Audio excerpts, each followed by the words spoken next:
8월 한 달 동안 우리는 계속 마태복음 12장에 머물러 있을 것이라고 말씀을 드렸습니다.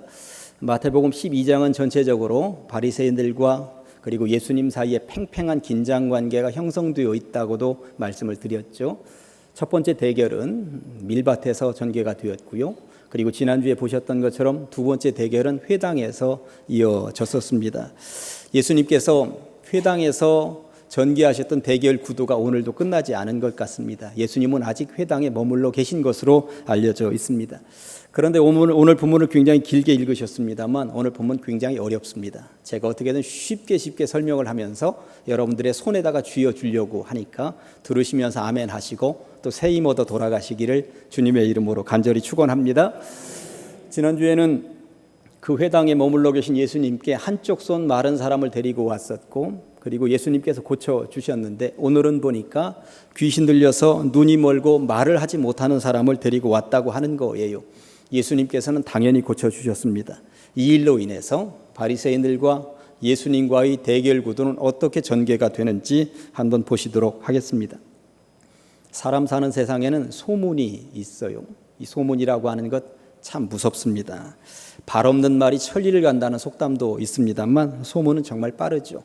소문은 특이성을 가지고 있는데 좋은 소문보다도 나쁜 소문이 더 빨리 가고요. 이 나쁜 소문은 가면서 눈덩이처럼 불어나는 경향을 가지고 있습니다.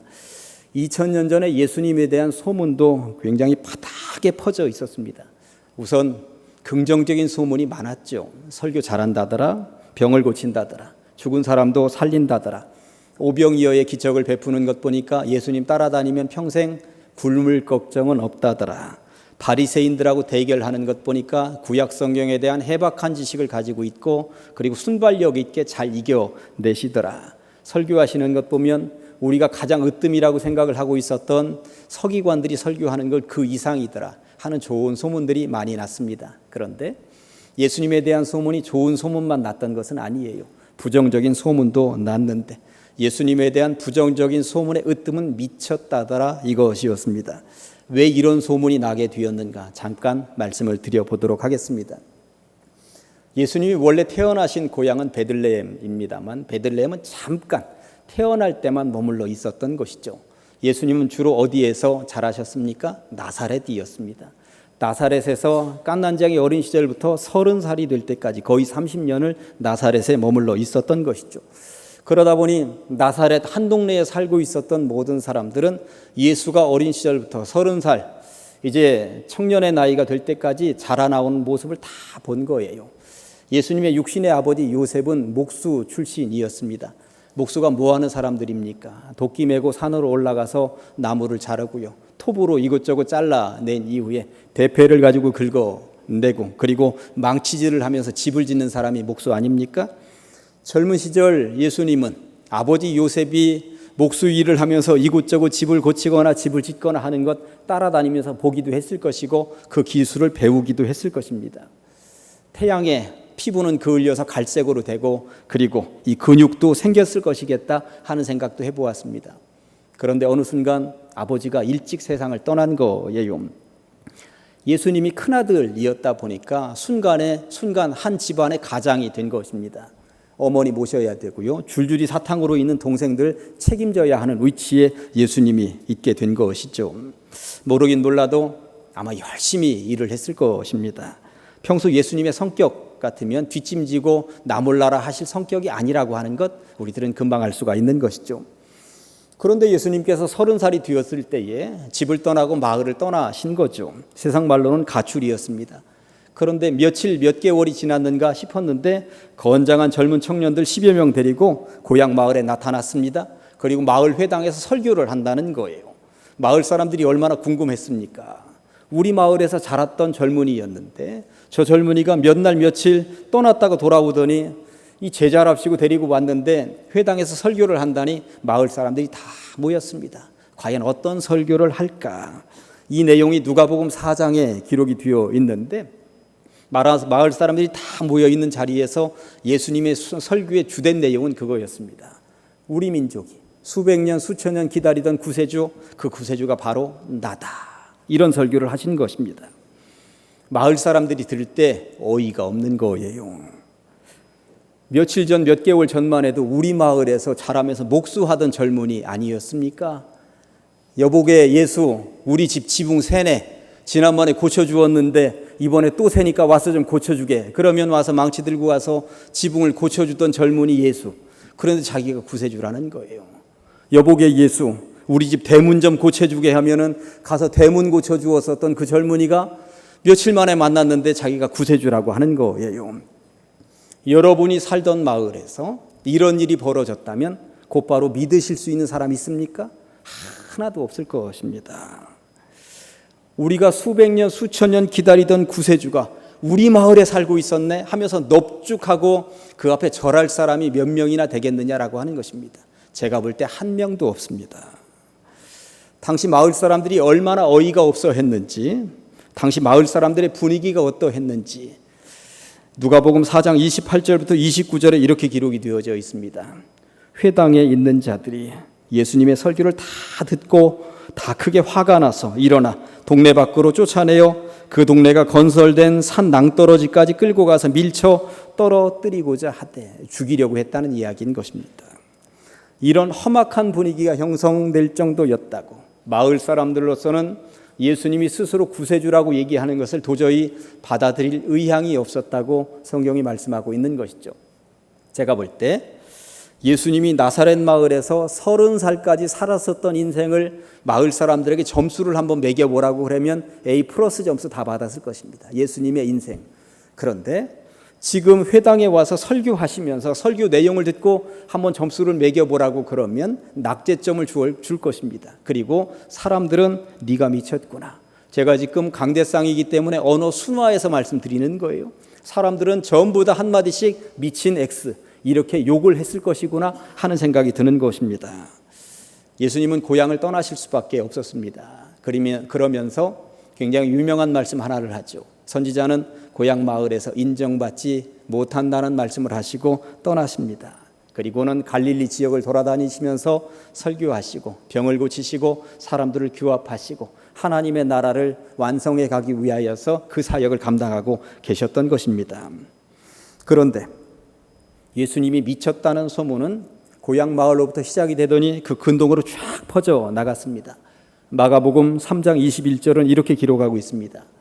예수의 친족들이 듣고 그를 붙들러 나오니 이는 그가 미쳤다 함일나라. 예수가 미쳤다는 거예요. 그 소문이 하도 퍼지니까 친족들이 예수 데리고 와야지, 이거 안 되겠다, 저러다가 맞아 죽겠다 하는 분위기가 그 근동에 팽배하게 형성이 되어 있었다고 하는 것입니다. 그런데 이런 소문을 듣고 가장 괴로워할 사람이 누구였을까요? 제가 볼 때는 어머니 마리아였습니다.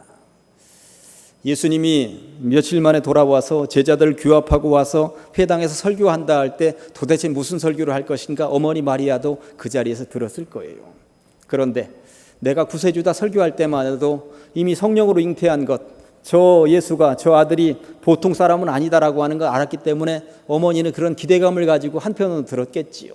그러나 동네 사람들이 저 예수 미쳤다 하면서 낭떠러지로 밀어서 죽이려고 할 때 그 어머니가 그거 다 쳐다보고 있었을 것입니다. 그리고 그 예수가 밖으로 돌아다니면서 미쳤다 소문 들 때에 친족들이 잡으러 갔는데 못 잡아오고, 그러니까 이 어머니가 너무나도 마음이 아파서 한편으로 예수님의 육신의 동생들 데리고 예수 잡으러 갔던 것 아닙니까? 예수 데리고 오려고. 저러다 죽겠다, 저러다 죽겠다. 이랬었던 것이 성경에 그대로 기록이 되어 있습니다. 이럴 즈음에 예수님에 대한 소문, 미쳤다는 소문, 이런 소문을 이용해 먹는 무리가 나타났다고 성경이 말씀하고 있는데 누가 이용해 먹을까요? 당연히 바리새인들이었습니다. 오늘 본문이 바로 그 이야기를 하고 있는 것이죠.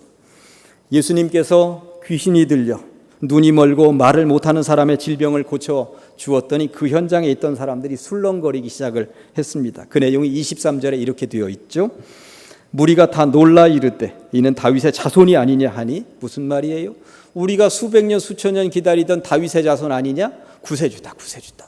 저런 기적을 아무나 할 수 있는 게 아니잖아. 우리가 기다리던 구세주인가 보다 하고 술렁거릴 즈음에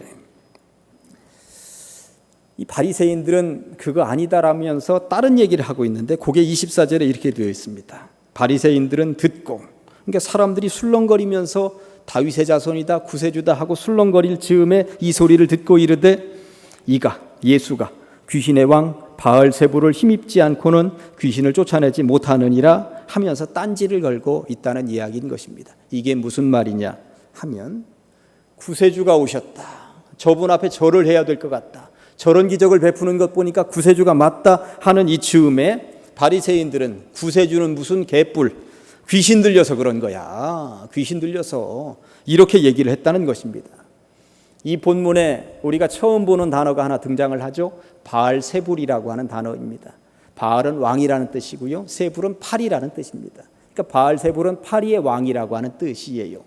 당시에 파리의 왕이다, 바알세불이라고 하는 단어는 어떤 경우에 사용되어졌냐면, 미쳐서 펄쩍펄쩍 뛰는 사람들 가운데 미친놈 할 때의 바알세불, 그러니까 파리의 왕, 귀신의 왕, 이런 식으로 불려지던 단어가 바알세불이었는데, 그 단어를 지금 예수님께 이들이 사용하고 있다는 것이죠. 구세주는 무슨 귀신의 왕이지, 파리의 왕이지, 그러니까 귀신을 쫓아내는 것이지 예수는 귀신과 한통속이야, 이러면서 대결을 신청해 들어왔다고 하는 것입니다. 아무튼 바리새인들은 예수님이 구세주라고 하는 것을 인정하고 싶지 않았던 것이죠. 절대 인정할 수가 없었던 것입니다. 그래서 계속 딴지를 걸고 대결을 신청하고, 그리고 파리의 왕이라고 하면서 조롱을 하고 있었다고 보시면 틀림이 없는 것입니다. 이렇게 형성된 대결 구도를 예수님께서는 어떻게 이겨내실까요? 제가 보니까 두 가지 방법으로 이겨내고 계십니다. 첫째는, 내가 귀신과 한통속이라고, 그렇다면 내가 어떻게 귀신을 무력화시키겠느냐, 이 말씀하고 계신 거예요. 이게 무슨 말이냐 하면 26절에 보면, 만일 사탄이 사탄을 쫓아내면 스스로 분쟁하는 것이니 그리하고야 어떻게 그의 나라가 서겠느냐. 무슨 말입니까?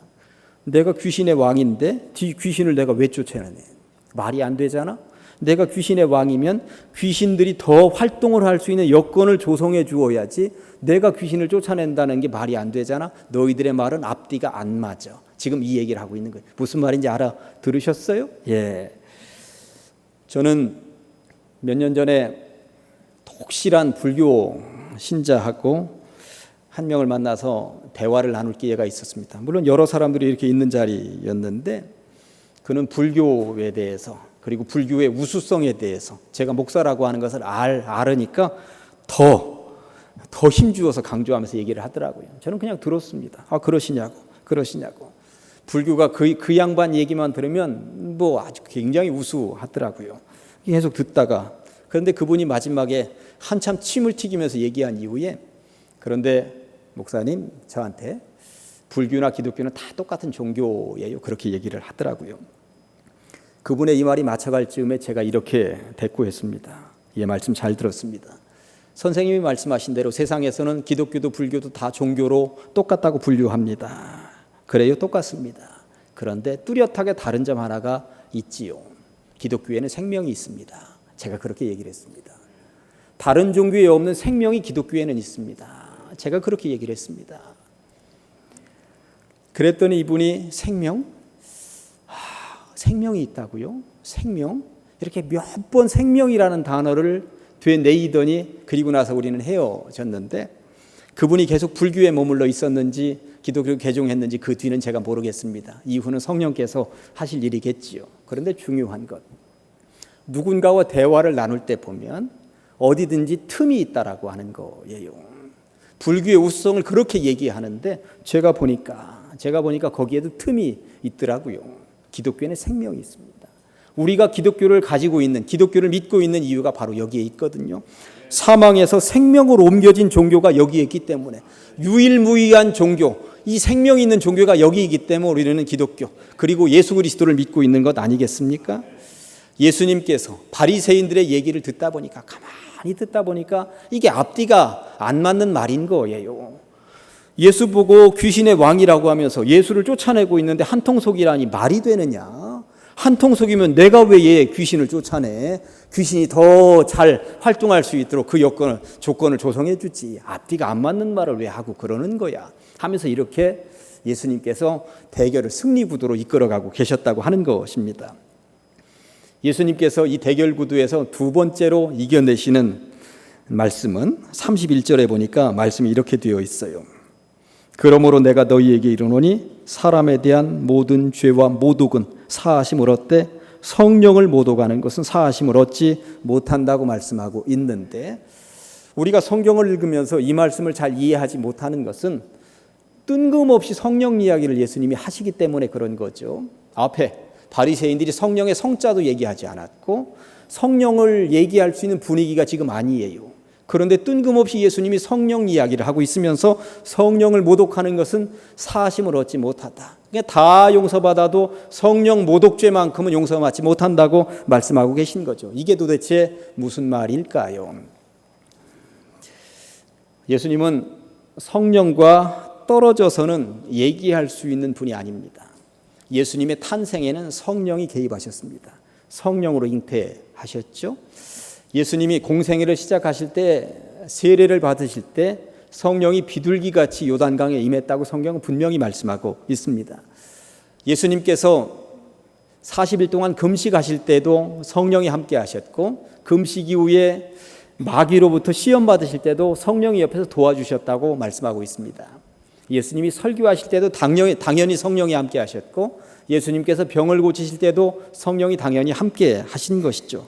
지금 무슨 이야기를 제가 드리고 싶은 거냐면, 지금 병을 고치셨습니다. 귀신 들린 사람. 이 사람의 병을 고쳐주셨는데 여기에 누가 함께 하신 거예요? 성령이 함께 하신 것입니다. 성령이 함께 하셔서 병을 고치셨는데 이 바리새인들이 뭐라고 하는 것입니까? 너 귀신 들려서 그렇다, 이런 얘기를 하고 있으니 이게 바로 성령 모독죄라고 하는 것입니다. 성령이 함께 하셔서 일을 하고 있는 예수님을 향하여서 귀신 들려서 그러고 있다고 그러니 이 성령의 입장에서 보면 이건 말이 안 되잖아요. 얼마나 이게 무식의소치입니까?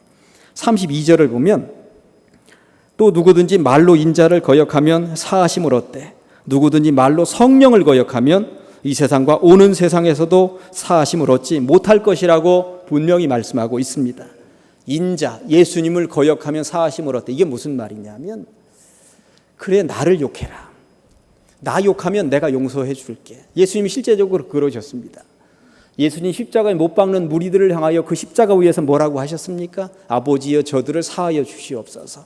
저들이 지금 무슨 짓을 하고 있는지 저것을 알지 못해서 저러고 있습니다. 그래 나를 욕해라, 나 십자가에 못 박아라. 그러한 상황은 내가 어떻게든 용서해 달라고 내가 기도할 수 있다. 그러나 성령 모독하는 것만큼은 안 된다. 성령을 통해서 일하는데 귀신 들려서 일한다니 이게 말이 되느냐, 그렇게 말씀하고 계셨다고 하는 것이죠. 사랑하는 가장제일교회 성도 여러분들께 묻습니다. 그렇다면 성령 모독하지 않고 성령의 뜻대로 살아간다고 하는 것은 도대체 무엇일까요? 우리들은 살면서 어떤 경우는 성령을 모독하는 것이고 어떤 경우는 성령의 뜻대로 살아가는 것일까요? 지금부터 잘 들어보시기 바랍니다. 오늘은 제가 작정을 하고 몇 가지 말씀을 드리려고 합니다. 특별히 항존직들은 조금 더 집중해서 들어주시면 고맙겠습니다. 저는 오늘 이 설교를 위해서 며칠 동안 눈물로 기도하고 이 단에 올라왔습니다. 교회 성도들을 향한 성령의 생각은 어디에 있을까요? 저는 볼 때 예배에 있다고 생각을 합니다. 지난 수요일 저녁에 성경 맥잡기를 하면서 이스라엘 백성들 애굽 땅에 노예 생활하고 있는데 하나님께서 그들을 끄집어내셨습니다. 그들을 끄집어내신 목적이 무엇인가? 첫째는 젖과 꿀이 흐르는 가나안 땅, 그 선물로 주시려고. 그런데 두 번째가 뭐라고 나와 있습니까? 예배 드리게 하려고. 하나님께 예배 드리게 하려고 그들을 끄집어내신 거 아닙니까? 죄와 사망의 그늘에서 다 죽어가던 사람들 아닙니까, 여러분들? 여러분들을 그 죄와 사망의 그늘에서 왜 끄집어내셔서 자유를 얻게 하셨습니까? 영적인 젖과 꿀이 흐르는 가나안 땅, 그리고 육적인 생명도 여러분들에게 보장해 주셨겠습니다만 한 사람의 예배자로 서 있도록 하기 위하여, 여러분들의 예배를 받기 위하여 주님이 그렇게 하신 것 아니겠는가? 우리는 주일날 예배 시간마다 가장 첫 번째 찬양으로 나는 하나님을 예배하는 예배자입니다, 내가 서 있는 곳 어디서나 하나님을 예배합니다 라고 시작하면서 예배로 들어가죠. 여러분들의 예배는 평안하십니까? 여러분들의 예배는 하나님께서 받으실 만한 것입니까? 그리고 여러분들이 예배할 때에 성령이 임하고 계십니까? 우리 교회에는 어느 때부터인가 이상한 전통이 하나 생겼습니다. 항존직이 되면 주일 낮 예배만 참석하고 많은 전통이 생겼다고 하는 것입니다. 주일 낮 예배만 드리는 항존직 좀 이상하지 않습니까? 성령께서도 그것을 원하실까요? 요즘 들어 우리 교회가 부흥하려고 그러는지 새벽 기도회가 50명이 넘어가고 있습니다. 저는 그래서 새벽 기도회에 누가 나오는가 분석을 해보았더니 은퇴하신 분들하고 새신자들이 포진하고 있어요. 중간 그룹은 없습니다. 그리고 다른 교회 성도들 너댓 명이 나와 있습니다. 항존직은 10명도 안 됩니다. 12명의 시무장로님들, 28명의 안수집사님들, 55명의 권사님들, 가뭄에 콩나듯이 그 새벽기도 자리에 앉아 있습니다. 그 새벽에 어떤 성도님은 자전거 타고 나오고요. 그 새벽에 어떤 성도님은 깐난아기 안고 나옵니다. 그렇게 나오시는 분들 기도 제목이 뭔가 들어보았더니 집안에 무슨 우환이 있거나 환란이 있어서 기도하는 게 아니에요. 가족 구원을 위해서, 옆집에 사는 이웃 나무개 구원을 위해서 기도하고 있더라고요. 그런 분들이 있습니다. 교회에는 기도 프로그램 3종 세트가 있다는 것 아십니까? 첫 번째가 아무래도 새벽 기도죠. 새벽 기도의 중요성을 제가 강조하지 않아도 얼마나 중요한지 여러분들 아실 것입니다. 물론 젊은 사람들이 새벽 기도 나오는 것이 너무나도 힘들고 어렵다는 것 압니다. 제가 인정합니다. 그래서 준비된 게 수요 기도회입니다. 새벽 기도 못 나오면 수요 기도회라도 나오셔야죠. 항존직들. 수요일 저녁 차 막히는 거 저도 압니다. 그 시간대에 얼마나 차가 막히는지도 압니다.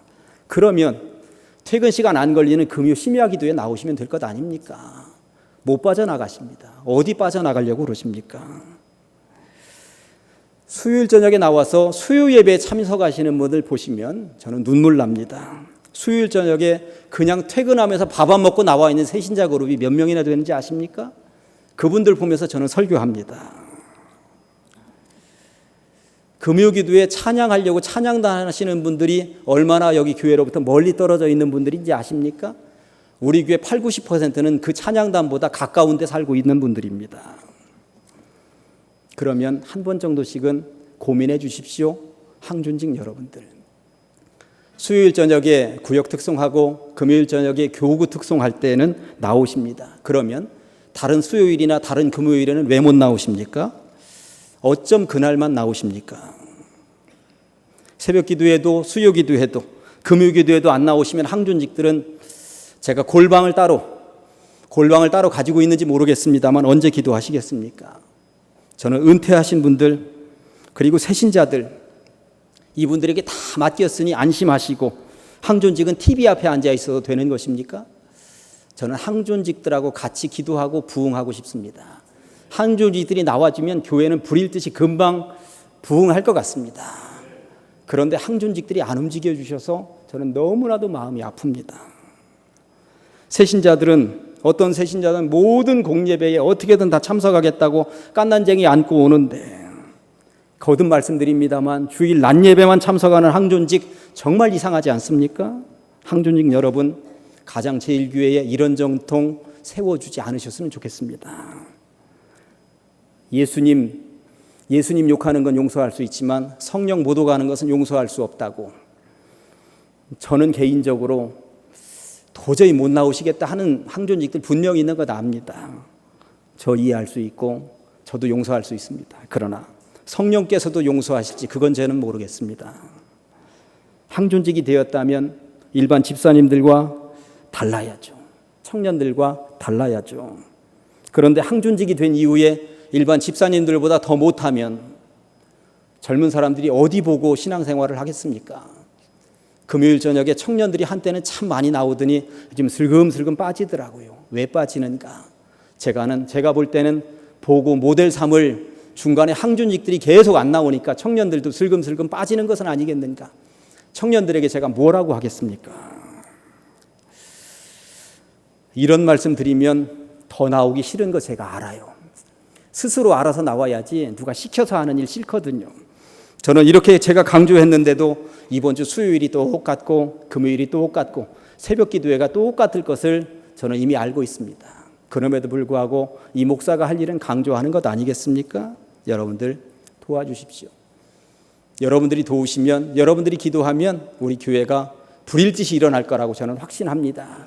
그렇지 않아도 잘 성장하고 있는데 한 번 좀 제대로 성장하고 싶지 않습니까? 저는 그럴 수 있다고 저는 확신하는 것이죠. 예수님께서는 오늘 성령을 못 오가는 자들과 대결을 하십니다. 그렇다면 오늘날 신앙생활을 하면서 과연 성령을 거부하고 못 오가는 신앙생활은 무엇일까요? 성령이 원하는 예배 자리에 없는 것, 예배보다 거기 세상이 더 편한 것, 이런 것이 성령을 거부하며 성령을 못 오가는 것은 아닐까요? 가을바람이 불기 시작을 했습니다. 가을은 농사로 얘기하면 풍성하고 넉넉한 열매가 기다리고 있는 계절 아닙니까? 신앙의 가을도 우리들을 기다리고 있다는 것 기억하시면, 그런데 신앙의 가을 풍성하고 넉넉한 열매는 그냥 주어질까요? 그냥 주어지지 않습니다. 신앙생활도 일부러 해볼 때, 일부러 농산물도 농부들의 발자국 소리를 듣고 자란다고 그러더라고요. 신앙도 이 교회에서 성령께서 여러분들에게 선물 주시는 것도 교회에 얼마나 자주 왔다 갔다 하는 여러분들의 발자국 소리를 듣고 복을 주실 것인가 말 것인가 결정할 것은 아니겠는가 저는 생각을 합니다. 오늘은 여기까지만 하겠습니다. 지혜로운 분들이시니 알아들으실 거라고 저는 믿습니다. 솔직하게 말하면 수요일 저녁이나 금요일 심야기도 시간이나 새벽기도 시간에 새신자들에게 창피해서 그랬습니다. 함께 부끄러워해 주시기 바랍니다. 저는 이 교회가 항존직들의 기도와 헌신으로 부응했다는 소리가 날 수 있으시기를, 그래서 항존직들, 어느 교회 항존직보다도 가장제일교회 항존직은 정말 예배의 자리, 기도의 자리 빠지지 않는 항존직이다, 그런 좋은 소문이 날 수 있으시기를, 그런 교회 함께 만들어 가보도록 하시겠습니다. 기도하겠습니다. 하나님 아버지, 오늘 우리로 하여금 말씀을 통해 깨닫게 하시니 감사합니다. 하나님께서 찾으시는 한 사람의 예배자가 된다 하면서도 세상이 좋아 세상과 벗하며 성령을 멀리했던 것을 부끄러워하며 회개합니다. 하나님, 이제 용서하여 주시옵소서. 이제부터는 성령의 마음으로 살게 하여 주시옵소서. 성령께서 원하시는 예배와 기도의 자리에 머물러 있게 하여 주시옵소서. 평소에 기도함으로 우리 신앙의 내공을 다지게 하시고 어떤 환난과 역경이 와도 다 이겨내게 하여 주시옵소서. 예수님의 이름으로 기도합니다. 아멘.